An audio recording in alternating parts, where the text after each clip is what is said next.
है section 128 to 133 की। 128 के 6 सब सेक्शन है। सबसेक्शन फर्स्ट कहता है हमारे पास में 128 का नाम क्या है, books of accounts etcetera to be kept by company.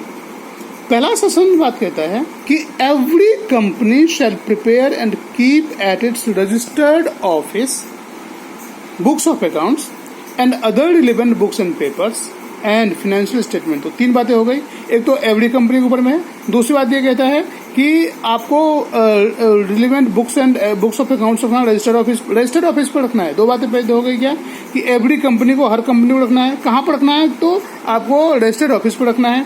क्या क्या रखना है, तो 3 चीजें, books of account, other relevant books and papers और फाइनेंशियल स्टेटमेंट। ये रखना है किसके लिए, तो एवरी फाइनेंशियल ईयर के लिए।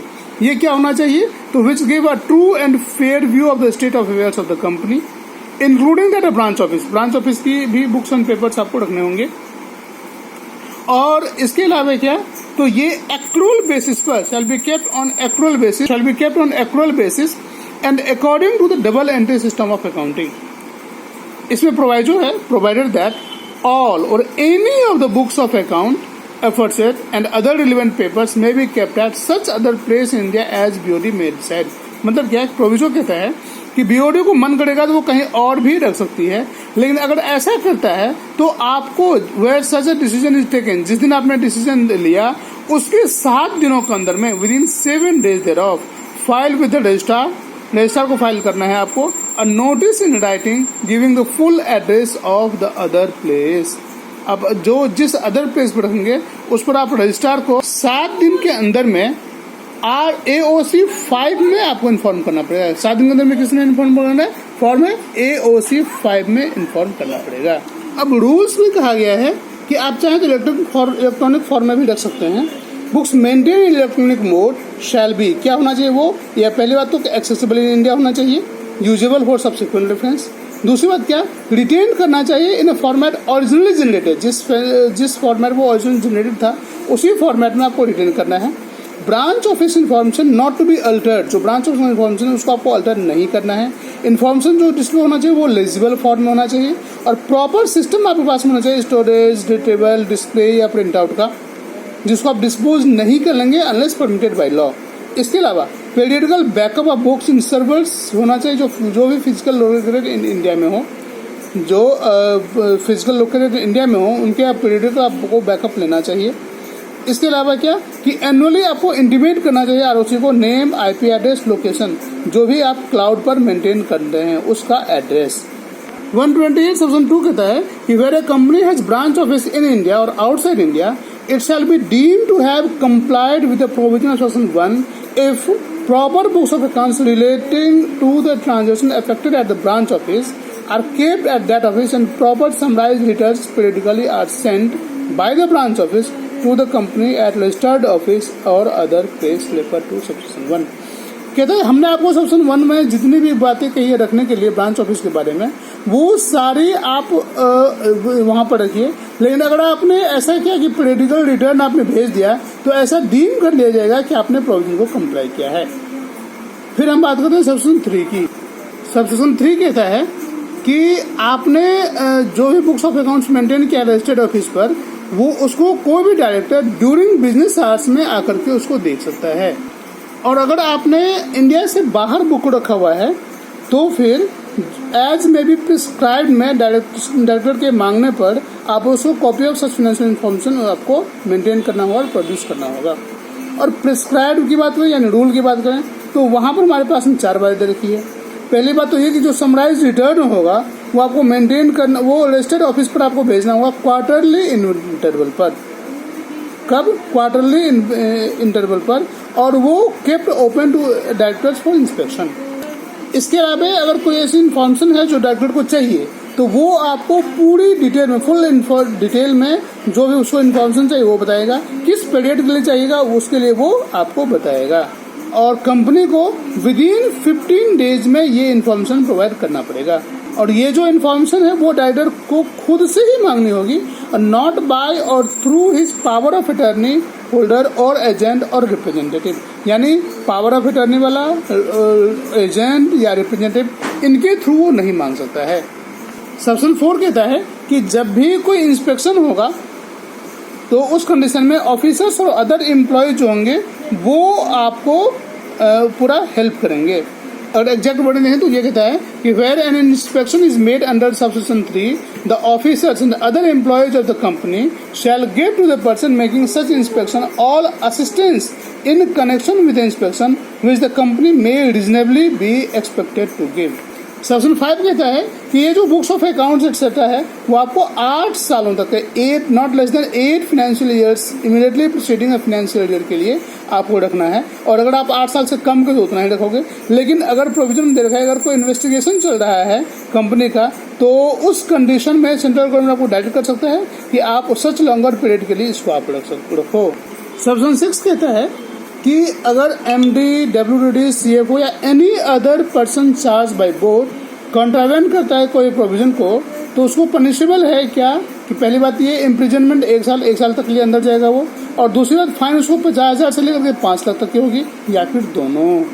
अगर हम एग्जैक्ट वर्डिंग की देखें तो ये कहता है if the managing director, the whole time director in charge of finance, the chief financial officer or any other person of a company charged by the board with the duty of complying with the provisions of this section contravenes such provisions, such managing director, whole-time director in charge of finance, chief financial officer or such other person of the company shall be punishable with imprisonment for a term which may extend to 1 year or with fine which shall not be less than 50,000 rupees but which may extend to 5 lakh rupees और with both। कहने का मतलब बस इतना ही है कि 1 साल तक या फिर 50,000 से लेकर के 5 लाख तक। किसको तो वही एमडी, डब्ल्यूटीडी, सीएफओ, ये नहीं हो तो उसके अलावा कोई और भी अगर चार्ज हो तो उसको। जो सेक्शन 129 है नेक्स्ट सेक्शन, उसका नाम है क्या, वो फाइनेंशियल स्टेटमेंट की बात कर रहा है, फाइनेंशियल स्टेटमेंट की। इसमें हमारे पास 7 सबसेक्शंस हैं, पढ़ते हैं। सेक्शन फर्स्ट हमारे पास में क्या आता है, पहले एग्जैक्ट वर्डिंग ये कहता है the financial statement shell give a true and fair view of the state of affairs of the company or companies, comply with the accounting standard notified under section 133 and shall be in the form or forms as may be provided for different class or classes of companies in schedule 3rd। मतलब क्या, मतलब कि जो financial statement होगा वो आपको true and fair view देगा, इसके अलावा वो कंप्लाई करेगा एएस से, इसके अलावा क्या कि जो डिफरेंट फॉर्म होगा वो शेड्यूल 3rd के अकॉर्डिंग, शेड्यूल 3rd में डिफरेंट क्लासेस को पढ़ने का अलग अलग फॉर्म रखा है उस फॉर्म में होगा। प्रोविजन दे रखा है कि nothing content in this subsection shall apply to any insurance और banking company or any company engaged in generation of supply of electricity or to any other class of company for which a form of financial statement has been specified in or under the act governing such class of company। यानी अगर किसी class classes of company के लिए अलग से कोई act बना है तो वो अपने एक्ट के अकॉर्डिंग रखेंगे, उसमें हमारा कोई रूल नहीं चलेगा। नेक्स्ट हमारे पास में है प्रोविजो। नेक्स्ट प्रोविजो में दे रखा है कि जो डिस्क्लोजर रिक्वायरमेंट है वो हम नहीं मानेंगे, provide that the financial statement shall not be treated as not disclosing a true and fair view of the state of the affairs of the company merely by the reason of the fact that क्या कि ये लोग अपने अपने act के according अगर disclosure दे रहे हैं, जो उनके एक्ट में डिस्क्लोजर रिक्वायरमेंट नहीं है, अगर वो डिस्क्लोज नहीं दे रहे हैं तो उनको हम मानेंगे कि वो कंप्लाई कर रहे हैं। सबसेक्शन 2 बहुत छोटा है, सिर्फ एक बात कहता है कि at every annual general meeting of company के एवरी एनुअल जनरल मीटिंग में जो बीओडी होगा वो क्या करेगा, शैल ले before such meeting financial statements of the financial year. हमारा जो फाइनेंशियल ईयर है उसका फाइनेंशियल स्टेटमेंट वो रखेगा at every annual general meeting पर। सेक्शन 2 बस इतना ही था। सेक्शन 3 कहता है, अगर एग्जैक्ट वर्डिंग नहीं तो, where a company has 1 or more subsidiaries or associate companies, it shall, in addition to financial statement provided under section 2, prepare a consolidated financial statements of the company and of all the subsidiaries and associate companies in the same form and manner as that of its own and in accordance with the applicable accounting standards which shall also be laid before the annual general meeting of the company along with the laying of its financial statements under section 2। कहता है कि अगर आपके पास में एक या एक से ज़्यादा सब्सिडरी हो, एसोसिएट हो, तो अपने साथ साथ आपको CFS भी रखनी पड़ेगी। वो उसी फॉर्म में होगी या मैनर में होगी और वो अकाउंटिंग स्टैंडर्ड को भी फॉलो करेगी जैसा का अपना है। फिर इसका एक प्रोवाइजो है, वो कहता है provided that the company shall also attach along with its financial statement a separate statement containing the salient feature of financial statement of its subsidiary or subsidiaries and associate company or companies in such form as may be prescribed. मतलब क्या कि आपको अपने financial statement के साथ में एक separate statement भी लगाना होगा जिसमें साइलेंट फीचर होंगे financial statement of subsidiary associate companies का। Provided further that the central government may provide the consolidation of accounts of company in such manner as may be prescribed। और अगर जब हम इस प्रिस्क्राइब के अंदर जाते हैं तो ये कहता है हमारे पास में कि manner of consolidation of accounts. अगर आपने रूल्स में सबसे पहले तो ये बात कहता है कि जो CFS होगा वो अकाउंटिंग स्टैंडर्ड को कंप्लाई करेगा और वो शेड्यूल 3 के प्रोविजंस को कंप्लाई करेगा। फिर प्रोविजन में कहता है कि अगर जो कोई कंपनी है जिसको अकाउंटिंग स्टैंडर्ड के अकॉर्डिंग CFS नहीं बनानी है तो ये सफिशिएंट है अगर वो शेड्यूल 3 के अकॉर्डिंग बनाया जाता है तो। फिर प्रोविजन कहता है कि अगर कोई ऐसी कंपनी है जो 3 कंडीशन फुलफिल करता है। पहला क्या कि वो होली ऑन सब्सिडरी हो या पार्शियली ऑन सब्सिडरी हो किसी दूसरी कंपनी का और उसके सारे मेंबर जो हैं वो लिख के दे दें कि भाई इसको CFS बनाने की जरूरत नहीं है। दूसरी बात क्या कि जो इसके सिक्योरिटी हैं वो लिस्टेड नहीं है या लिस्टिंग के प्रोसेस में नहीं है। और तीसरी बात ये कि उसकी अल्टीमेट या एनी इंटरमीडिएट होल्डिंग कंपनी जो है वो CFS बनाती है तो ऐसी कंपनी को CFS बनाने की रिक्वायरमेंट नहीं है। वर्डिंग स्टार्ट होता है provided further nothing in this rule shall apply in respect of preparation of CFS by a company if it meets the following conditions. ये 3 कंडीशंस वहां पर है। फिर 2 प्रोविजन है। एक प्रोविजन ये कहता है कि जो ट्रांजेक्शन पीरियड है वो from first day of April 2014 to the ending on the 31 March 15 तक, यहाँ तक नहीं बनाता तो चलता है। दूसरा प्रोविजन कहता है कि जो आउटसाइड इंडिया वाले हैं वो अगर 1 अप्रैल 2014 तक इसको नहीं बना पाते हैं तो कोई बात नहीं है। जो सेक्शन 4 है वो कहता है The provisions of this act applicable to the preparation, adoption and audit of financial statements of a holding company। 3 बातें, preparation, adoption और audit of financial statement of holding company shall mutatis mutandis apply to the consolidation of to the consolidated financial statement CFS पर में। यानी जो आपके पास में preparation, adoption, audit के rule लगते हैं, लॉ लगते हैं होल्डिंग कंपनी पर में, वो मोटाटिस मुटेंडिस लगेंगे उस CFS के ऊपर भी। सेक्शन 5 कहता है अगर आपने कोई अकाउंटिंग स्टैंडर्ड फॉलो नहीं किया है तो आप इस बात को डिस्क्लोज करें अपने फाइनेंशियल स्टेटमेंट में, डेविएशन ऑफ अकाउंटिंग स्टैंडर्ड बताइए, रीजन बताइए और उसका फाइनेंशियल इफेक्ट बताइए। सेक्शन 6 बस इतना ही कहता है कि सेंट्रल गवर्नमेंट चाहे तो वो ऑन इट्स ओन और ऑन एप्लीकेशन ऑफ कंपनी वो ग्रांट कर सकता है exemption from complying with requirement of this section, लेकिन वो कब, जब वो पब्लिक इंटरेस्ट में हो। सेक्शन 7 जो है वो बात करता है कॉन्ट्रावेंशन होने पर क्या होगा। तो ये एग्जैक्टली वैसा ही है जैसा कि हमने सेक्शन 128 के सेक्शन 6 में देखा था। यहाँ पर 2 बातें और है। पहली बात तो ये है कि फाइनेंशियल स्टेटमेंट जो होगा shall include any notes annexed to or forming part of such financial statement giving information required to be given and allowed to be given in the form of such notes under this act। इस act में जो भी कहा है notes है उसके according हमारे पास में फाइनेंशियल स्टेटमेंट इंक्लूड करेगा ऐसे नोट्स को जो एनेक्स्ड हो फाइनेंशियल स्टेटमेंट के साथ में।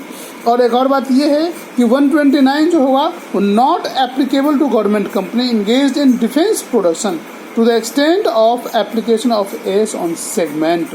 सेक्शन 130 कहता है reopening of accounts on courts or tribunals orders.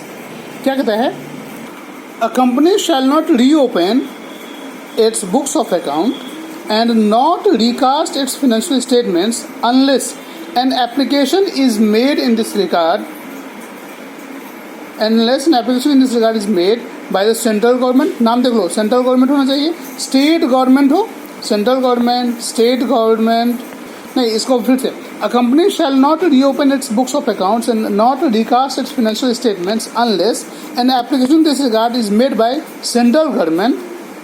पहला सेंट्रल गवर्नमेंट, दूसरा इनकम टैक्स अथॉरिटी, तीसरा SEBI, the security and exchange board, and any other statutory regulatory body or authority और any person concern and order is made by a court of competent jurisdiction or the tribunal to this effect. अगर नाम मैं दोबारा एक बार देखूं तो central government, income tax authority, SEBI हमारे पास में हो गया, any statutory regulatory body or authority हो गया, या फिर जो लास्ट में रखा है वो बड़ा इंपॉर्टेंट है, any person concern, any person concern. अच्छा, इस केस में ये सारे हों, ये अप्लाई करेंगे किसको, तो कोर्ट को करेंगे या ट्रिब्यूनल को करेंगे, और वो ट्रिब्यूनल इसके ऊपर में ऑर्डर देगा। जो ट्रिब्यूनल देगा वो देखेगा दो बातों के ऊपर में, और है the relevant earlier accounts were prepared in a fraudulent manner. जो पहले हमारे पास में अकाउंट तैयार किया गया था वो फ्रॉडुलेंट मैनर में तैयार किया गया था, or the affairs of the company were mismanaged, ये बीच में और है, या तो फ्रॉडुलेंट मैनर में तैयार किया गया था या फिर जो अफेयर ऑफ द कंपनी है वो मिसमैनेज था during the relevant period, casting a doubt on the reliability of financial statements. इस सेकंड वाले एक प्रोविजन हमारे पास में provide that the court or tribunal as the case में भी shall give notice to central government, the income tax authority or SEBI और any जो हमारे पास जितने लोग थे उन सबको क्या करेगा, ये नोटिस देगा और उनके कंसिडर करेगा उनके रिप्रेजेंटेशन को। सेक्शन 2 कहता है कि without prejudice to the provision contained in this act, account so revise or recast in section 1 shall be final. जो ऐसा हमारे पास तैयार होगा वो क्या होगा, वो फाइनल होगा। फिर सेक्शन 3 हमारे पास में है, ये कहता है कि 8 साल से पहले वाले के लिए कोई भी ऑर्डर नहीं दी जा सकती है रीओपनिंग के लिए, प्रोवाइडेड दैट अगर जो 120/5 था, यानी जब कोर्ट या ट्रिब्यूनल के पास में हमारा ऑर्डर इन्वेस्टिगेशन चल रहा था, उसको छोड़ करके आपको 8 साल से ज़्यादा का टाइम नहीं दिया जा सकता। ये था 130। अब हम पढ़ते हैं 131। 131 है voluntary revision of financial statements for the board's report. कहता है if it appears to the directors of company that, जब डायरेक्टर ऑफ द कंपनी को ऐसा लगता है, डायरेक्टर्स ऑफ द कंपनी को, कि दो बातें, या तो फाइनेंशियल स्टेटमेंट कंपनी का या फिर जो बोर्ड रिपोर्ट है, the report of the board, ये दोनों do not comply with the provisions of section 129 और सेक्शन 134। ये या तो 129 को कंप्लाई नहीं कर रही है या फिर 134 को कंप्लाई नहीं कर रही है, तो उस कंडीशन में they may prepare revised financial statement or a revised report in respect of any of the 3 preceding financial year. पिछला कोई सा भी 3 प्रीसीडिंग फाइनेंशियल ईयर्स का वो फाइनेंशियल स्टेटमेंट या फिर बोर्ड रिपोर्ट वो तैयार कर सकती है after obtaining approval of the tribunal on an application made by the company in such form and in manner as may be prescribed. अब इसमें क्या करेगा, ट्रिब्यूनल सर्व करेगा नोटिस किसको, तो सेंट्रल गवर्नमेंट को और इनकम टैक्स अथॉरिटीज को, और उनके जो कंसिडरेशन होगा, रिप्रेजेंटेशन होगा, उसको कंसिडर करेगा, उनके रिप्रेजेंटेशन को ये कंसिडर करेगा। फिर कहता है कि जो इस तरीके से financial statement provided further that such revised financial statement or report shall not be prepared or filed more than once in financial year. आपको किसी एक साल में एक बार से ज्यादा इसको फाइल नहीं करेंगे। फिर reason for revision to be disclosed, आपको इसका रीजन जो है वो डिस्क्लोज करना पड़ेगा। और लिमिट्स ऑफ रिविजन्स, ये कहता है लिमिट ऑफ रिविजन में दे रखा है कि where copies of previous financial statement or report have been sent out to members or delivered to the registrar or laid before the company in general meeting, the revision must be confined to, revision क्या वो confined होगा किस चीज़ के लिए, the correction in respect of which the previous financial statement or report do not comply with section 129 and 134। 129 और 134 से जितना नहीं कंप्लाई करा था वो बताइए। और the making of any necessary कंसिक्वेंशियल alteration, कोई कंसिक्वेंशियल अल्टरेशन है तो वो भी आपको बताना है। इसका सेक्शन 3 हमारे पास कहता है कि central government may make rules as to application of the provision of this act in relation to revised financial statement or revised director report and such rules may in particular make different provisions according to which the previous, यानी कि जो different provision है उसके according central government rule बना सकती है।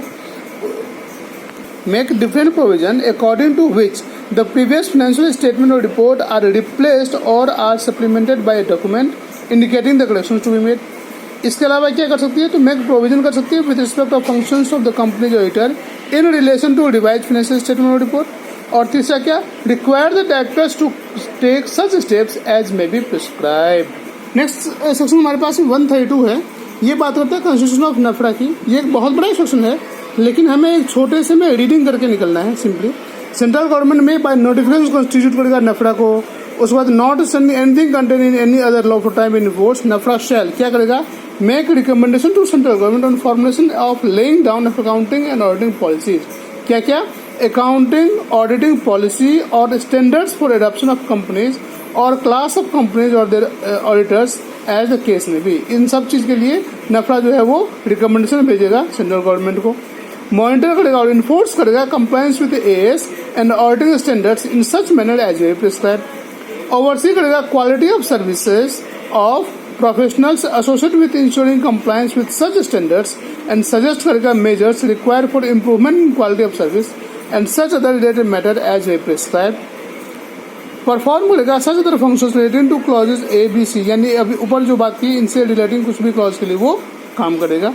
Next हमारे पास में है कि नफरा शैल कंसिस्ट, नफरा में क्या क्या होगा, एक चेयरपर्सन होगा, who shall be a person of eminence and having expertise in accounting, auditing, finance or law to be appointed by the central government and such other members not exceeding 15 consisting of part time and full time members as they prescribed, provided the terms and conditions and manner of appointment of chairperson members shall be as such as may be prescribed.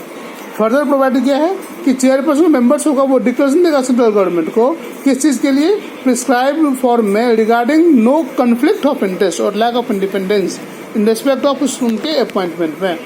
Further provided है कि all जो chairperson होगा और member होगा who are in full time employment with NFRA shall not associated with any of the audit firm including related consultation firms during course of their appointment and 2 years after ceasing to hold such appointment। जिस दिन उसका appoint हुआ उसके 2 साल के अंदर तक वो ऐसा नहीं करेगा।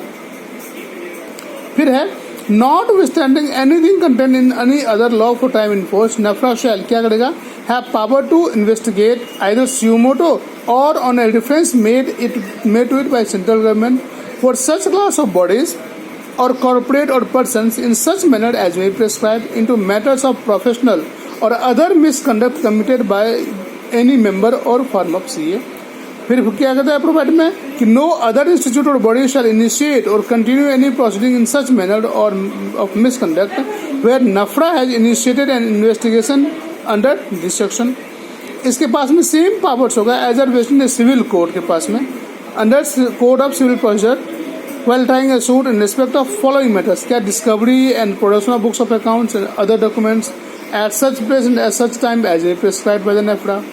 समन करेगा किसी को इन्फोर्स करेगा अटेंडेंस पर में and examination of oath, inspection करेगा any books register or other documents or of any person referred above at any place, issue करेगा commission for examination of witness or document. इसके अलावा क्या, where professional or other misconduct is proved, have the power to make order for imposing penalty कितना of not less than 1 lakh rupees, not less than 1 lakh, 1 lakh से कम नहीं।